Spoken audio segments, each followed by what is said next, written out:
Hello and welcome to Glee TV. Back in the summer we had our first Glee TV discussion about peat-free growing media with some retailers who looked at the issues and came up with loads of opportunities for them to sell more quality growing media to their customers going forward. Since then, the government has announced that peat growing media will be banned from 2024 in sales at retail.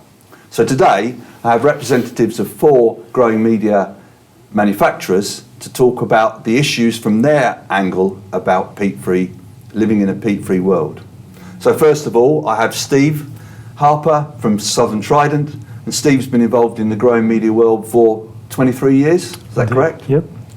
I have Mark Portman from Evergreen Garden Care, who manufacture growing media under the Levington and Miracle Grow brand names. Hi, Trevor.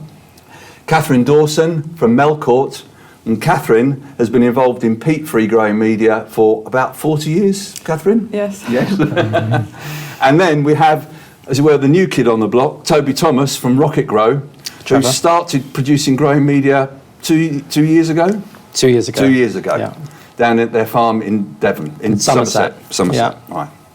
So we're going to do this discussion into 3 sections, and this first section is about quality, because one of the key things about peat growing media is it always provided consistent quality, and everybody knew that they could grow in it. So I want to start by asking people, the manufacturers, what is it that you're doing to ensure that the peat-free growing media is a quality product going forward? And can I start off with Mark? Yeah. Sure. Just what are you doing at Evergreen Garden Care for Levington and Miracle Grow brands? Yeah, so we start initially right back in the R&D phase in terms of finding different substrates and raw materials we can use that give a consistency to the final product there. If I think about through our manufacturing process, it's about making sure we continue to upgrade the machinery we use, and then the consistency in terms of the mix of the raw materials that we're using there. And then also working with really good strategic partners to supply us a consistent, high quality raw material as well. Okay. Steve, you mentioned you've been working on quality, but quality is an issue for you in terms of educating customers as to how best to use peat-free growing media. It is. I mean, when customers are getting a product, assuming that we're giving them a good quality product in the first place, they have to understand that peat-free acts in a different way to a peat-based compost. So they have to understand that the watering regimes and the feeding regimes might be different, and we need to educate the consumer on that, as well as do the work that we're doing, as Mark said, at Evergreen and what we do at Southern Trident, making sure that we're delivering a high-quality product in the first place. Yeah, and at Melcourt, you've been working with peat-free materials for longer than any of the other people here. What's your recipe for success when it comes to quality? Well, as the others have said, it comes down to solid, long-term R&D. There's no substitute for it. Absolutely knowing your ingredients, knowing them inside out, knowing how they'll react when blended, knowing how they'll react under storage, because that's a big issue in retailing. The product won't necessarily be used the day after it's been made. It could be 6 months after that. So it's about knowing your ingredients, knowing the mixes.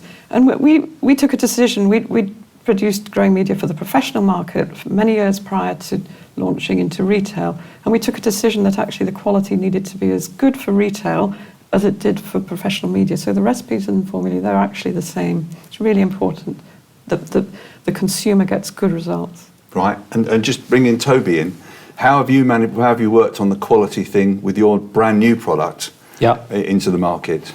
Yeah, so at Rocket Grow, our products are now about 18 months old, and since launch, we've gone through, and increasingly in the last few months, a rigorous testing process of all the substrates that we use. We test them before we blend them. We then test the blends, and we get the results back from independent laboratories, and that's the way we keep on top of what we're doing. And as I think that's going to be part of our regime now, from now on. Yes. Just to keep on top of that process. Yeah. Mark, can I ask specifically about something like the Levington tomato grow bag? Yep. For years, people have bought their grow bag full of peat, and it's produced wonderful products. How have you been able to develop that into a peat-free product and still deliver the same results?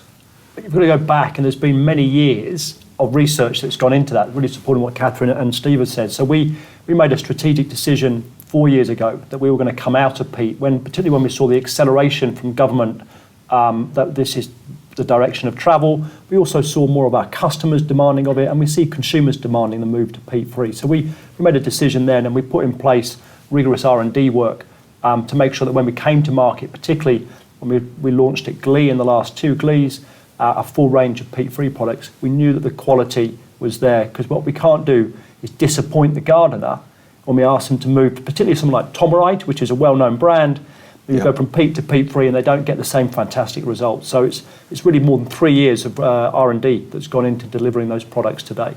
And how confident are you now that people can buy a peat-free bag of tomato planter and get good results from it?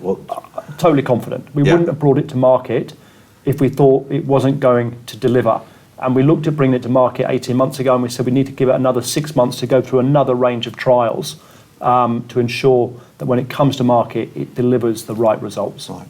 And you use the trial grounds at Levington, don't you? Correct. Yes, so you're comparing against lots of other products.